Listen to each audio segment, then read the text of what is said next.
Welcome back to Sahara TV. My name is Rodolfo Okonkwo. I hope you're enjoying our coverage of the Anambra State Election for Governor.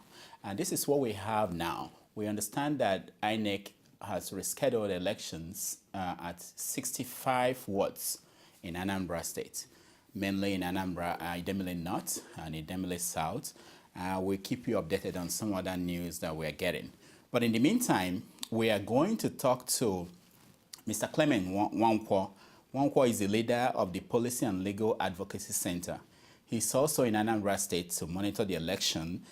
He's at the situation room, what they call the election situation room of the civil society group. Mr. Nwankwo, welcome to Sahara TV. Thank you very much, Rudolph. Now, give us a kind of brief outline of what happened today. Well, we started out early. We have more than 50 organizations in the civil society election situation room who are deployed across the state. And we are taking reports from observers on the field. We have gone to receive reports from virtually all the local governments in the state. A major feature of what we have received today is a very low turnout of voters. At the close of accreditation in several of the polling units where our observers were, in a lot of them we have seen less than 30%, between 20 and 30% turnout, which we feel is not very encouraging. But again, we're looking at the different processes of the election. We were a bit worried about some of the complaints we have received about low, well, apart from low voters turnout, the issue of late delivery of election materials, sometimes not very properly trained election officials, absence of some of election materials, including result sheets in some polling units. This is not widespread yet from the reports we have, but for us, and seeing how things have gone, we had hoped that since 2011, when the general elections were conducted, that INEC would have improved its processes. This is still worrying for us, and like you already in the intro made the point, from some of the local governments, Idemili North and South, you really do have challenges in those two locations specifically. We also have challenges of some people complaining that their names are not on the voters register. So you still have the problem of missing names on the voters register, and this is really, for us, shouldn't be accepted. And we had made the point in our first statement that this was going to be a litmus test for INEC's preparedness for the 2015 elections. If this is a litmus test, then we're a little bit worried that INEC may need to do significantly more to assure that 2015 elections would be conducted in a free and fair manner. Now, about the turnouts, do you have any idea what could have been responsible for that? Well, our observations are that there was a huge publicity about security presence. There was a huge indications of massive deployment of soldiers, of policemen, and other force of state. And for a lot of people, this really would be discouraging. A lot of people are scared and worried when they see uniformed, armed policemen and soldiers. So the sense really is that this would really have been a problem, encouraging people to come out. Now, how about the behavior of the parties? Did you notice any kind of malpractices anywhere, or it's not widespread? Because there are some reports that are on Twitter and on internet, and people are saying that things were missing where they are. That, what is the general view of how the political parties acted? Well, we did receive complaints, and this is cutting across all the political parties of parties distributing money to voters, parties giving money to other party agents as well, in order to overlook malpractices. And this was by all of the parties. So there is that concern that the parties, a lot of the parties didn't train their agents properly to be able to conduct themselves in a way that reflects a proper representation for them at the polling units. But also that it seemed that the parties, particularly those that saw themselves as major contenders for victory, were prepared to subvert the process for their own purpose and their own gain. Mm. So where are things now? The results, are they going to be announced anytime soon, or are we going to wait till tomorrow when they have the other elections in other places that they rescheduled it? Well, it would seem to me that INEC, given that it has rescheduled elections, would not be announcing results until those results come in.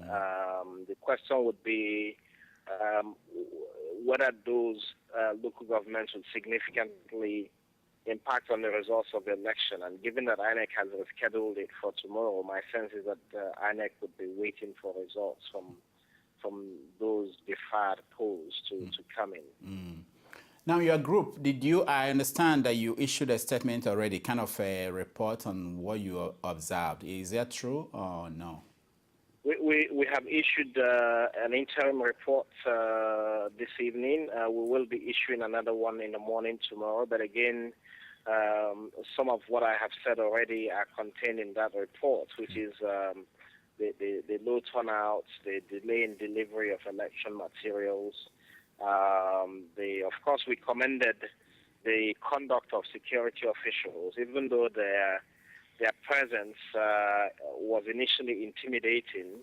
A lot of the reports we got from the field indicate that their conduct was professional, and we really commend that. Mm. Now, do you have any concern about the way the campaign was done by the parties, or it's not a factor in the final outcome? It is a factor.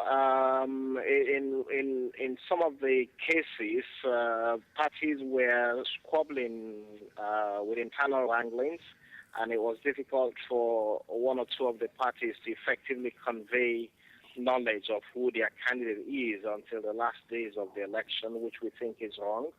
A lot of the parties also didn't provide sufficient information on what their manifestos contained as to convince people to vote for them on the basis of expected performance. A lot of parties have not been able to carry out voter education as well to guide their supporters on how to vote. So we really worry that a lot of voters may not understand the difference between the parties and the promises that they make, as distinct from the whole issue of whether people are voting because of inducements. We also received complaints of particular candidates spending well beyond the limits allowed under the Electoral Act for political party expenditure during voting and during elections.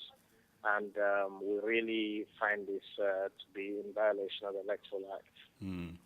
Now, from people around there and observations, do you think that the people of the state will accept whatever result INEC will announce, whether tomorrow or next? Well, the key thing, I think, is for INEC to convince the people of the state that they have allowed for free voting and have allowed everybody to cast their ballot, and also that the voting reflects what we saw on the field. Like I said, should INEC be announcing results that indicate a massive turnout of voters, we will immediately be worried, because our immediate impressions is that you really couldn't be talking of massive voter turnout. The voter turnout was very low. Now, knowing that INEC, they basically moved all their resources to Anambra State for this election, do you think that if this is a national election, that they have the capability to actually conduct a credible one based on the performance today? Well, we still worry about deploying more than 30,000 policemen to one state for one election. If you have just about less than 400,000 policemen across the country, how you would deal with a general election which involves all of the states. The massive deployment of security personnel, the massive deployment of election officials to one state doesn't indicate that INEC has come up with sufficient process and mechanism that reduces the human factor. For you to have a proper election, you must reduce the interferences of human factor, which means that you should really have automated systems as much as possible. INEC hasn't shown that it has put this in place, and we worry about future elections in this circumstance. One last question. Your group, are they, where do you end your job? Do you still follow the votes as they go to the centers and to the local governments, or do you just leave it after the election at the wards level? We do have people who are at the coalition levels and who are following up with coalition at the different levels, and they are giving us feedback as to what kind of tabulation and collation is going on. All right, Mr. Nwankwo, thank you so much for joining us on Sahara TV. Thank you very much, Rudolph. My pleasure. All right, when we come back, we are going to take your calls. We want to hear from you if you're from Anambra State or if you are interested in what's going on there, been monitoring what is going on there. We want to hear from you. We want to get your perspective on the candidates, on the issues, and on what should be the next thing that should happen you expect to see in Anambra State. Stay tuned.